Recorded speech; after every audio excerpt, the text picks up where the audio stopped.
Hello everybody, Cynthia here at the Cornell Farm Kitchen Garden School and in our garden.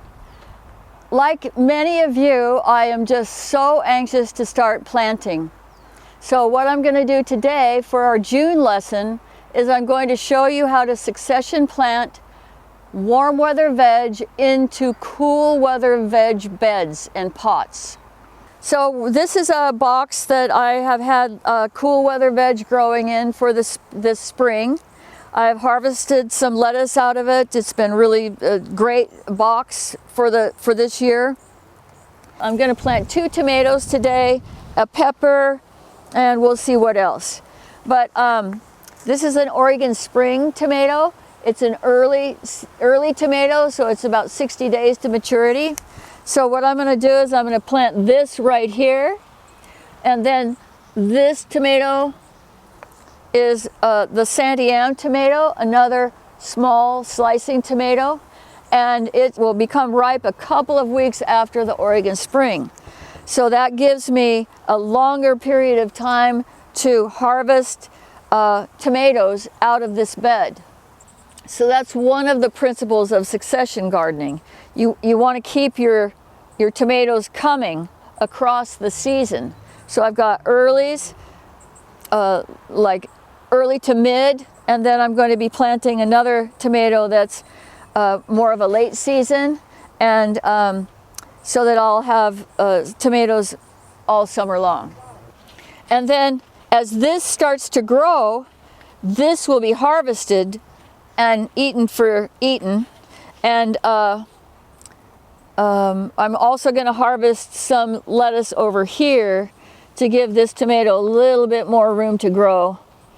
These are cauliflower purple, and so these are going to probably need another 3 weeks to ripen up and be ready to eat. And when that happens, I'll harvest those and plant something else in their place. Okay, so for now, I have my favorite tool, my hori knife, and I'm just gonna take a minute to plant this tomato right here. Oh, the soil feels really good. The soil's evenly moist right now. It's a little bit cool to the touch, but I've been monitoring the temperature. I know it's warm enough for the tomatoes. They like it at least 50 degrees. So now I'm taking just a couple of tablespoons of Sure Start fertilizer that we recommend that we use whenever we're planting anything. It's a root fertilizer that gives all of our plants a really great start. I'll put my little sign in here so I don't forget which tomato this is. And it's a little bit root bound. You can see here that the roots are going round and round here. We just want to break those up, straighten them out a little bit like this. So I'm picking off all the lower limbs here. I'm going to plant this about this deep in the ground. All of these little hairs here on the stem will turn into roots if I bury them into the soil, and that is wonderful because that gives the plant more nutrition from the soil than if I planted it down here. And now all I'm doing, very simple, fill in the sides, press it down a little bit, make sure it's nice and sturdy in there. Okay. So now I'm going to do the same thing with my Cynthia tomato. And as this plant grows, I'll probably remove more branches from the bottom, because we don't really want them to be dragging in the dirt. That's how funguses end up on tomato leaves. Now, over here, I have my Trinidad Scorpion hot pepper. Peppers can handle a lot of heat, and I get a lot of heat here in the southwest facing box.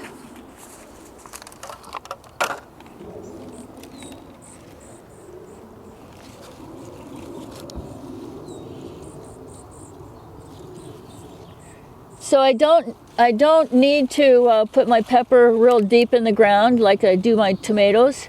I just want the pepper to be right at ground level, the crown of the root, the top of the root ball, I want to be at the soil level. Okay, so there we go. So you see, this lettuce now is going to shade this just a little bit, and in a couple of weeks, this plant will probably be this tall, and then another couple of weeks this tall, and we'll see just how these two grow together in this little microcosm. Now, as many of us know, basil is a really great companion plant for tomatoes. The bugs that like to eat on tomatoes don't like basil. They don't like the smell and they won't come around. So I'm going to put this basil plant right in here, in this nice empty spot right here. This is a Genovese basil. It should get quite large. So then I'll not only be helping out the tomatoes, but we'll have a good crop of Genovese basil. Okay, so we'll add a little bit of water, get everything a good drink, and then all the plants that we put in, we want to keep an eye on them every day to make sure that their roots are being kept evenly moist until they start putting on their fruit. Once they start putting on their fruit, then we can back off the water a little bit and let them go partially dry between waterings. But for right now, this looks perfect. So I want to thank everybody for coming to see my demonstration here, and let you know that we have another movie coming after this one as a separate little piece of our lesson. And that will be talking more about harvesting, some of the things that had gone to seed, and talking a little bit about bolting. So with that, I will say adieu and see you next month. Happy gardening!